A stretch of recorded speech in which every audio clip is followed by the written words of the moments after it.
Hello everyone, आज हम पढ़ेंगे एक्सरसाइज 1.3।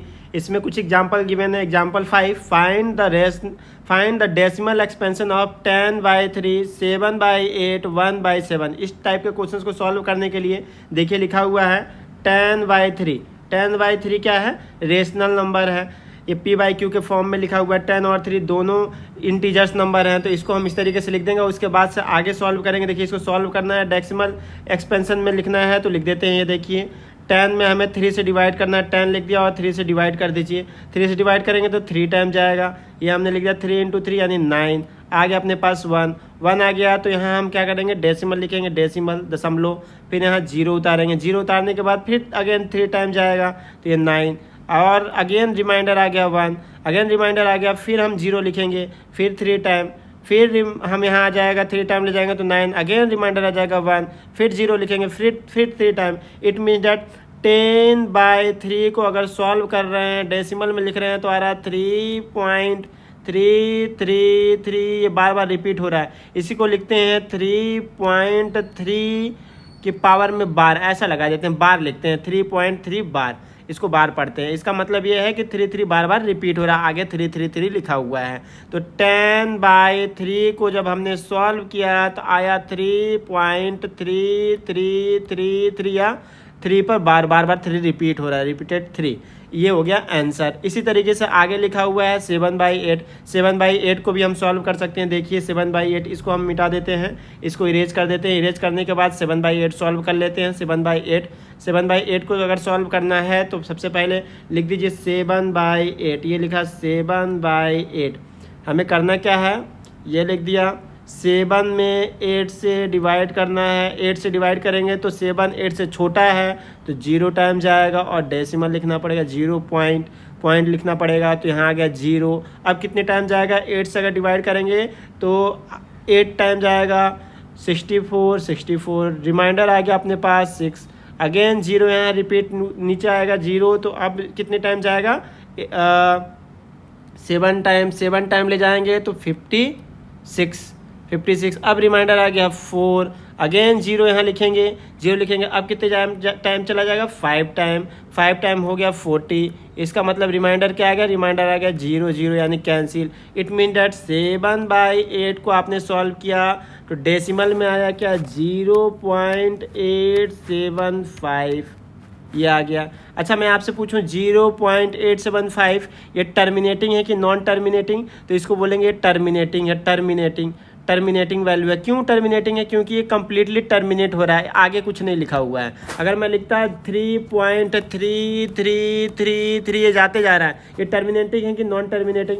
तो ये बताएंगे नॉन टर्मिनेटिंग है। क्यों नॉन टर्मिनेटिंग है? क्योंकि कम्प्लीटली टर्मिनेट नहीं हो रहा है। 3 आगे तक जाते जा रहा है, ये नॉन टर्मिनेटिंग है। टर्मिनेटिंग, ये ध्यान रखना। मैं आपसे कहूँ कि ये रिपीटिंग है क्या? तो ये रिपीट नहीं हो रहा है, रिपीटिंग वैल्यू नहीं है। मैं आपसे कहूँ 3.3333 ये रिपीटिंग वैल्यू है क्या? तो आप बोल सकते हैं रिपीटिंग वैल्यू है। क्यों रिपीटिंग वैल्यू है? क्योंकि दिख रहा है ये बार बार रिपीट हो रहा है। तो हमेशा याद रखिएगा टर्मिनेटिंग और नॉन टर्मिनेटिंग, रिपीटिंग और नॉन रिपीटिंग वैल्यू क्या होती है। इसी तरीके से एक और क्वेश्चन इसी में लिखा है 1/7। इसको आप इजीली सॉल्व कर सकते हैं। इसको सॉल्व करके आप देखिएगा, अगर ना बने तो कमेंट बॉक्स में बताइएगा, इसको अगेन हम सॉल्व कर देंगे। देखिए नेक्स्ट क्वेश्चन क्या लिखा हुआ है। नेक्स्ट क्वेश्चन अपने पास लिखा हुआ है सो डैट 3 पॉइंट, पहले लिख देते हैं 3 पॉइंट लिखा हुआ है 1 3 2 6 7 8 ये लिखा हुआ है। इसको p/q के फॉर्म में लिखना है। p/q यानी रेशनल नंबर के फॉर्म में लिखना है। तो सबसे पहले तो हम एक चीज़ समझें।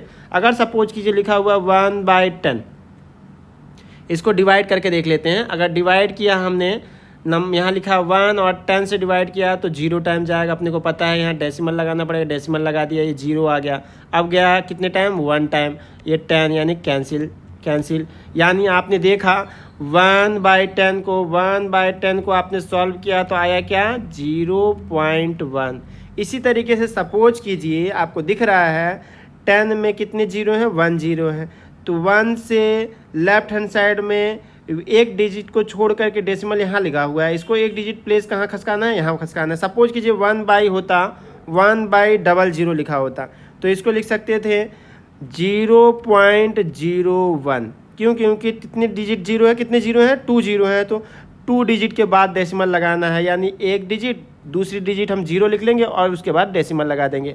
सपोज कीजिए लिखा होता 2, अगर सपोज कीजिए लिखा होता 1/100 या 1000, तो इसको लिख सकते थे क्या, 1/1000 को लिख सकते हैं 0.001। सपोज के लिए लिखा होता 2 लिखा होता 10, तो लिख सकते थे क्या, 0.2, एक डिजिट, यानी वो 1 0 है तो एक डिजिट के बाद ये 2 के यहाँ डेसिमल रहता है, 2.00 की वैल्यू 2 ही होती है, इस डेसिमल को उठा करके यहाँ पुट कर देंगे। अगर सपोज कीजिए 100 होता तो क्या लिखते, 0.02। इस तरीके से सॉल्व करना अपने को आना चाहिए। तो इसी तरीके से ये क्वेश्चन लिखा हुआ है 3.132678। अगर इसको PYQ के फॉर्म में लिखना है तो लिख सकते हैं 3132678 हमने लिख दिया। और अपॉन में कितना लिखना पड़ेगा, अपॉन में कितनी जीरो लिखना पड़ेगा, 1 2 3 4 5 6, यानी 1 और 6 0, 1 2 3 4 5 6, ये 6 0 लगा दिया। ये हो गया PYQ के फॉर्म में, इसको बड़ी इजीली हमने लिख दिया, ये हो गया आंसर। नेक्स्ट क्वेश्चन देखिए क्या लिखा हुआ है। नेक्स्ट क्वेश्चन अपने पास गिवन है, सो डैट 0.333 यानी 0.3 का bar can be expressed in the PYQ के फॉर्म में। अगर PYQ के फॉर्म में इसको लिखना है तो बड़ी इजीली लिख सकते हैं। लिखा हुआ है 0.333, ये बार बार रिपीट हो रहा है ना, इस पर बार लगा देते हैं, इसी को लिख सकते हैं क्या, 0.3 का बार। इसको PYQ के फॉर्म में लिखना है तो बड़ी इजीली इसको PYQ के फॉर्म में लिख सकते हैं। इसको लिखने के लिए सबसे पहले हम क्या करते हैं, मान लेते हैं इसको x y z कुछ ना कुछ एक वैल्यू मान लेते हैं। हम मान लेते हैं x सपोज कीजिए x इक्वल्स टू वैल्यू लिख दिया हमने 0.333, ये बार बार रिपीट हो रहा, आगे भी होगा कुछ ना कुछ। इसको इक्वेशन ले लिया फर्स्ट।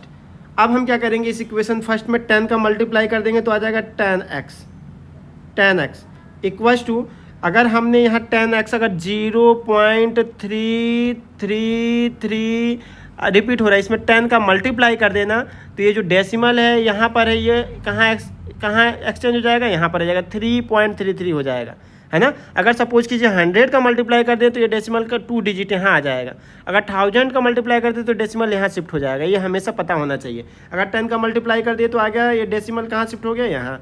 इट मीन दैट 3.333 ऐसे चलता जाएगा। ये इक्वेशन हमने मान लिया सेकेंड। इक्वेशन सेकेंड में अब क्या करेंगे, नेक्स्ट स्टेप, इक्वेशन सेकेंड में इक्वेशन फर्स्ट को सब्सट्रैक्ट कर देंगे। तो इक्वेशन सेकेंड लिखा हुआ है 10x इक्वल्स टू 3.333, ये बार बार रिपीट हो रही है। और नीचे लिख दिया हमने x equals to, first equation लिखा हुआ है 0.333, ये रिपीट हो रही है 333। अगर इसको सब्सट्रैक्ट करें, माइनस करें तो देखिए क्या आता है, 10 में से x गया तो 9x, 10x में से x गया तो 9x।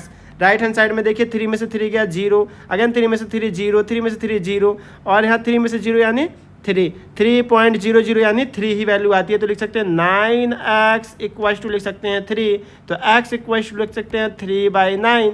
जब 3 से कैंसिल करेंगे तो ये 3 टाइम कैंसिल हो जाएगा, तो x इक्वल्स टू लिख सकते हैं 1/3। आपको ये PYQ के फॉर्म में दिख रहा है x इक्वल्स टू 1/3। 1/3 को ही आप, ये दिख रहा है रेशनल नंबर होता है 1/3, PYQ के फॉर्म में लिख सकते हैं 1/3 को ही आप चाहें तो लिख सकते हैं, यहाँ पर लिख सकते हैं 0.333, ये डेसिमल एक्सपेंशन हो गया। तो हमेशा याद रखिएगा 1/3 है अपने पर, हमने सॉल्व करके लिया दिया x इक्वल्स टू 1/3, ये PYQ के फॉर्म में हमने लिख दिया। इसको चाहें तो डेसिमल को हम PYQ के फॉर्म में लिख सकते हैं, अब PYQ के फॉर्म में लिखा है तो इसको डेसिमल एक्सपेंशन में लिख सकते हैं। देखिए नेक्स्ट क्वेश्चन क्या लिखा हुआ है। नेक्स्ट क्वेश्चन अपने पास, इस टाइप के क्वेश्चंस बार बार एग्जाम में आते हैं, ध्यान देने की जरूरत है। लिखा हुआ है find the irrational number between 1/7 2/7। सबसे पहले तो 1/7 को हम सॉल्व कर लें। ये लिखा हुआ है 1/7, इसको सॉल्व करके देखते हैं कि वैल्यू क्या आती है। तो 1/7 कर लेते हैं। ये हमने लिखा क्या, 1, और ये लिख दिया हमने 7। जब डिवाइड करेंगे तो 0 टाइम जाएगा, 0 टाइम जाएगा तो यहाँ लगाना पड़ेगा डेसिमल, डेसिमल लगा दिए, यहाँ 0 आ जाएगा। 0 आ गया तो अब जाएगा 1 टाइम, 1 टाइम गया 7, अपने पास आ गया रिमाइंडर 3 रिमाइंडर आ गया। अब यहाँ ले आएंगे 0 ले आएंगे तो कितने टाइम जाएगा, 4 टाइम, 4 टाइम 28 गया तो अपने पास रिमाइंडर आया 2, अगेन 0, तो ये आ गया अपने पास 2 टाइम ले गए तो 14 तो रिमाइंडर आया 6 आया, अगेन 0। अब कितने टाइम ले जा सकते हैं, 8 टाइम ले सकते हैं 56। अगेन रिमाइंडर जब सॉल्व किए तो आया क्या, 4, रिमाइंडर आ गया 4 आया रिमाइंडर। तो और इसको सॉल्व करें, तो 0 आएगा, यहाँ 0 लेना पड़ेगा। अब कितने टाइम जाएगा? 5 टाइम। 5 टाइम ले गए तो 35 रिमाइंडर आया 5, अगेन 0 ले गए तो अब कितने टाइम जाएगा? 7 टाइम। जब 7 टाइम ले गए तो 49, रिमाइंडर आ गया क्या? 1, रिमाइंडर 1 आ गया, अगेन 0। आप देख रहे हैं फिर 1 आ गया, रिपीट होने लगा 1, यहाँ 1, अब अगेन 0, यानी यहाँ एक टाइम और ले जाएंगे कितने? 1 टाइम, तो आ जाएगा क्या? 7, रिमाइंडर आ गया 3। ये देखिए रिपीट होने लगा, यहाँ भी 3, यहाँ भी 3, ये 1 3, ये 1 3, यानी ये 3 आ गया तो ये 0। अब कितने टाइम जाएगा? 4 टाइम। ये देखिए रिपीट हो रहा है 1 4 1 4 रिपीट हो रहा है, तो इसको ना लिख करके यहाँ बार लगा दीजिए 1 4 2 5 7, 1 4 2 5 7, यानी डायरेक्ट लिख सकते हैं 1/7 की वैल्यू आपने लिख दी 0.14287 का बार, ये बार बार रिपीट हो रहा है। 1/7 की वैल्यू 0.14287 का बार, ये आप लिख सकते हैं। इसी तरीके से लिखा हुआ है 2/7। 2/7 को सॉल्व करना है तो आप डिवाइड कर दीजिए,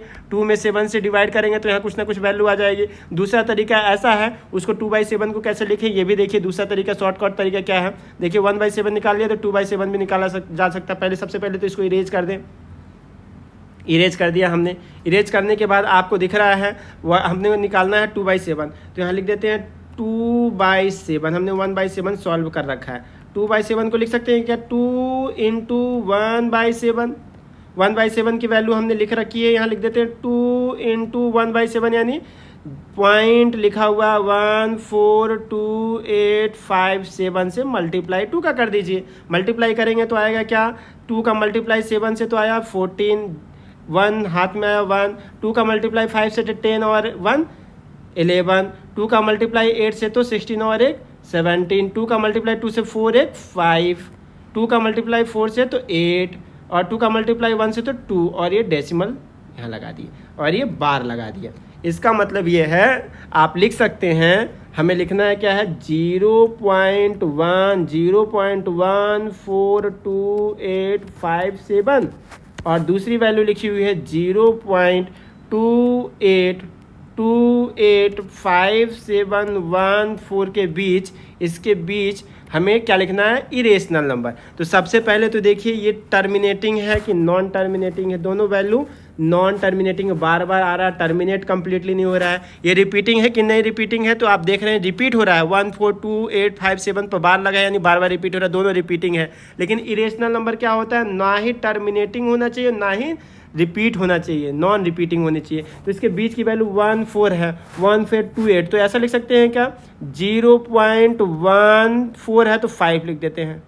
एक इससे बड़ा 14258 से ये बड़ा ही है 1501500 आगे भी लिख सकते हैं। आप देख रहे हैं कि ये कंप्लीटली टर्मिनेट नहीं हो रहा है, नॉन टर्मिनेटिंग है, कंप्लीटली नॉन टर्मिनेटिंग है, और ना ही रिपीट हो रहा है, रिपीट भी नहीं हो रहा है। 1501500 इसके आगे भी लिख सकते हैं 00015, यानी ये रिपीट भी नहीं हो रहा है। देखिए ध्यान से, रिपीट नहीं हो रहा है। ये 15 के बाद 10, 15 के बाद 20, 15 के बाद 30, 15 के बाद 40, ये रिपीट नहीं हो रहा है, एक सीरीज बन गई है। इससे और एक कोई रेशनल नंबर इसके बीच लिखना चाहें तो लिख सकते हैं 0.1600 इसके आगे भी लिख सकते हैं। और इसके बीच एक रेशनल नंबर लिखना चाहें, इरेशनल नंबर, तो 0.1700 आगे भी लिख सकते हैं। तो हमेशा याद रखिए, अगर इस टाइप के क्वेश्चन है 1/7 2/7 के बीच इरेशनल नंबर, तो सबसे पहले तो इसको डेसिमल एक्सपेंशन में चेंज कर दीजिएगा और इसके बीच इस तरीके से इरेशनल नंबर लिखा जाता है। आप देखेंगे ये ना ही कंप्लीटली टर्मिनेट हो रहा है और ना ही रिपीट हो रहा है। इस तरीके से हमने इसके बीच 3 डेसिमल नंबर लिख दिए, चौथा भी लिख सकते हैं। इस तरीके से जितने भी क्वेश्चन है आप इसको सॉल्व कर सकते हैं। नेक्स्ट हम क्लास में पढ़ेंगे एक्सरसाइज 1.4, एक्सरसाइज 1.4। अच्छा, एक्सरसाइज 1.4 के पहले हमें क्या पढ़ना पड़ेगा? एक्सरसाइज 1.3 के क्वेश्चंस पढ़ने पड़ेंगे। अभी तक हमने एग्जांपल पढ़ा हुआ है, तो एक्सरसाइज 1.3 के क्वेश्चन सॉल्व करना सीखेंगे। तब तक के लिए all the best, thank you.